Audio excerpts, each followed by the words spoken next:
Hi, my name is Dean Sickler and I work with Golden Paintworks. Today I'd like to demonstrate the use of the Glass Bead Undercoat texture by Golden. In applying the glass beads, both regular and extra large, the beads themselves have a tendency to want to roll and skip on top of a slick painted surface. What the undercoat does is it allows the glass beads to nestle and bite into the surface so you can achieve a full, even coat without all the skips and trails. Now the glass bead undercoat texture itself is a quite thick texture.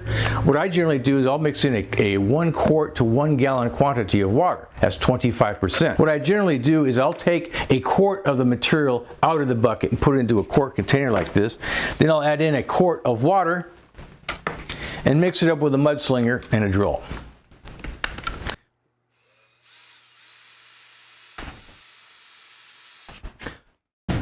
Okay, now I've mixed a quart of water inside here, and you can see that it's still pretty thick and viscous. What I'll do is I'll take this quart here, and after I use about half this material, I'll put the quart back into it along with a cup of water, which is 25% of a quart. So let me load this onto a hock here, and we'll get going.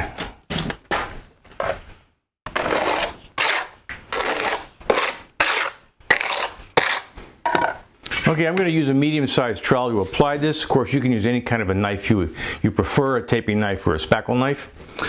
You can see though it's still pretty thick. It's not running off my hock here. So.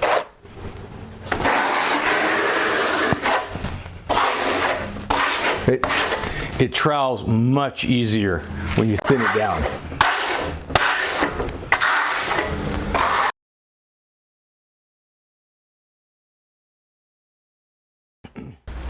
Okay, now you can apply this glass bead undercoat over any surface. It really doesn't require any primer itself. It has a tremendous adhesion and will stick to just about anything as long as it's clean.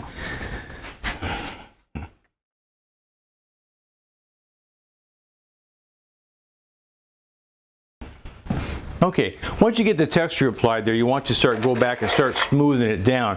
I put down about 16 square feet. That's a good amount to get to before you go back in and start smoothing it down.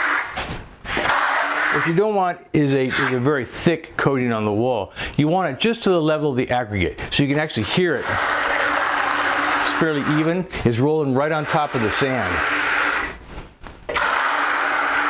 Okay, that's what you want. See, if you put it on really thick, it has a tendency to want to squirt out a lot like this, you see?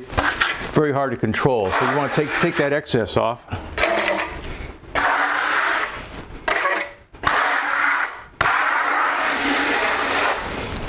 And then it's much easier to control. To smooth down this texture, you just want to go over it with almost no pressure. I'm just flattening it out now. Getting rid of some of the what's called chatter marks as the blade rides over the texture.